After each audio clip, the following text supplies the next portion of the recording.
মালয়েশিয়ার আজকের নিউজ। মালয়েশিয়ায় প্রতারণার শিকার ৭ শতাধিক বাংলাদেশি কর্মী পাচ্ছেন বকেয়া বেতন। বিস্তারিত জানতে ভিডিওটি শেষ পর্যন্ত দেখুন। মালয়েশিয়ায় প্রতারণার শিকার ৭ শতাধিক বাংলাদেশি কর্মী পাচ্ছেন বকেয়া বেতন। পেনিনসুলার লেবার ডিপার্টমেন্ট জেকেটিএসএম জোহরের পেনজেরাংয়ে ৭৩৩ জন বাংলাদেশি শ্রমিকের নিয়োগকর্তাকে বকেয়া বেতন পরিশোধ করার নির্দেশ দিয়েছেন। চাকরির প্রস্তাব দিয়ে বাংলাদেশি কর্মীদের মালয়েশিয়ায় নিয়ে অমানবিক পরিস্থিতিতে ফেলে সে দেশের পেঙ্গেরাংয়ের একটি কোম্পানি। মুলিয়াঅন এনার্জি STNBHD নামের ওই কোম্পানিটি ভুয়া চাকরির প্রস্তাব দিয়ে সে দেশে কর্মী নিয়েছে। পরবর্তীকালে মালয়েশিয়ার ওই অঞ্চলের শ্রম আদালতে অভিযোগ দায়ের করলে অর্ধেক বেতন পরিশোধের শর্তে বিরোধ নিষ্পত্তি করতে রাজি হয়েছে কোম্পানিটি। বৃহস্পতিবার মেট্রো হারিয়ানের এক প্রতিবেদনে বলা হয়েছে, গত সোমবার জোহর শ্রম বিভাগের জেটিকে কর্মকর্তারা নিয়োগকর্তা ও কর্মচারীদের উপস্থিতিতে শ্রম আদালত এ নির্দেশনা দেন। গত বছরের অক্টোবর থেকে বেকার দিনযাপন করা এই কর্মীরা বাকি অর্ধেক বেতন কবে নাগাদ পাবেন, সেই নিশ্চয়তা এখনও পর্যন্ত পাওয়া যায়নি। তবে ১০ ফেব্রুয়ারির মধ্যে তাদের কর্মসংস্থান নিশ্চিতের নির্দেশ দিয়েছেন আদালত। মালয়েশিয়ার শ্রম আদালত জানিয়েছেন, জোহর রাজ্যে ৭ শতাধিক বাংলাদেশি কর্মীকে চাকরি দেওয়ার নামে তাদের সঙ্গে প্রতারণা করেছে ওই কোম্পানি। পরে আদালতে অভিযোগ করা হলে ২০২৩ সালের অক্টোবর থেকে ওই কর্মীদের বকেয়া বেতনের অর্ধেক, প্রায় ১০ লাখ রিঙ্গিত বা ৩ লাখ মার্কিন ডলার পরিশোধ করতে রাজি হয় মুলিয়াঅন এনার্জি STNBHD। মালয়েশিয়ায় চাকরি না পাওয়া বাংলাদেশি ওই কর্মীরা জানান, তাদের গ্রুপটি গত ডিসেম্বর মাসে নির্যাতনের শিকার হওয়ার পর থানায় অভিযোগ জানালে বিষয়টি প্রকাশ্যে আসে। তাদের মধ্যে ১৭১ জনের একটি দল পেঙ্গেরাংয়ের একটি পুলিশ স্টেশনে অভিযোগ জানাতে জড়ো হয়েছিল। পরে স্থানীয় মানবাধিকার কর্মীদের সহায়তায় তারা শ্রম আদালতে অভিযোগ দায়ের করেন। কর্মীরা জানান, ২০২৩ সালের ৭ অক্টোবর সে দেশে যাওয়ার পর থেকেই কাজ না পেয়ে মানবেতর দিনযাপন করছেন তারা। আদালতে বিরোধ নিষ্পত্তিকালে প্রতিষ্ঠানটি অর্ধেক বেতন পরিশোধ করতে রাজি হয়েছে। তবে বাকি বেতনের বিষয়ে ধোঁয়াশায় আছেন কর্মীরা। জোহর বাহরু শ্রম আদালত সোমবার এক বিবৃতিতে বলেছে, ৭৩৩ জন অভিযোগকারীকে মোট ১.৩৫ মিলিয়ন রিঙ্গিত বেতন দাবির ৫০% পরিশোধের মাধ্যমে বিরোধ নিষ্পত্তি করতে রাজি হয়েছে উভয় পক্ষ, নিয়োগকর্তা এবং কর্মচারী।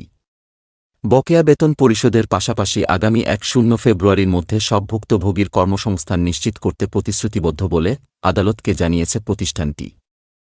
এছাড়া এসব কর্মী যে গুরুতর আবাসন সমস্যার মুখোমুখি হয়েছেন, তা কাটিয়ে উঠতে তাদের একটি নতুন হোস্টেলে স্থানান্তর করার নির্দেশও দেওয়া হয়েছে। ভুক্তভোগী কর্মীরা জানান, গত অক্টোবরে আমরা মালয়েশিয়ায় আসি।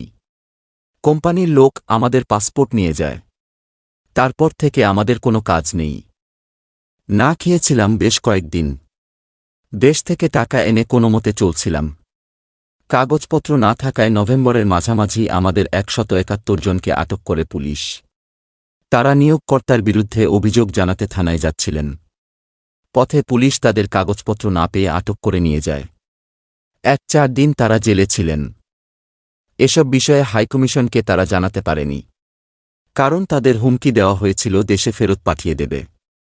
উপায়ন্তর না পেরে ভুক্তভোগীরা শ্রম আদালতে অভিযোগ দায়ের করেন। কর্মীরা জানান, এতদিন দুর্বিষহ অবস্থায় থাকার পর আমরা ধোঁয়াশার মধ্যে আছি, আদৌ কোনো টাকা পাব কিনা। প্রতিশ্রুত অর্থ হাতে পাওয়ার পর আমরা বিশ্বাস করতে পারব। বাংলাদেশি কর্মীদের অধিকার নিয়ে সে দেশে কাজ করা ব্রিটিশ শ্রম অধিকার কর্মী এন্ডি হোল শ্রম আদালতের রায় নিয়ে হতাশা প্রকাশ করেছেন।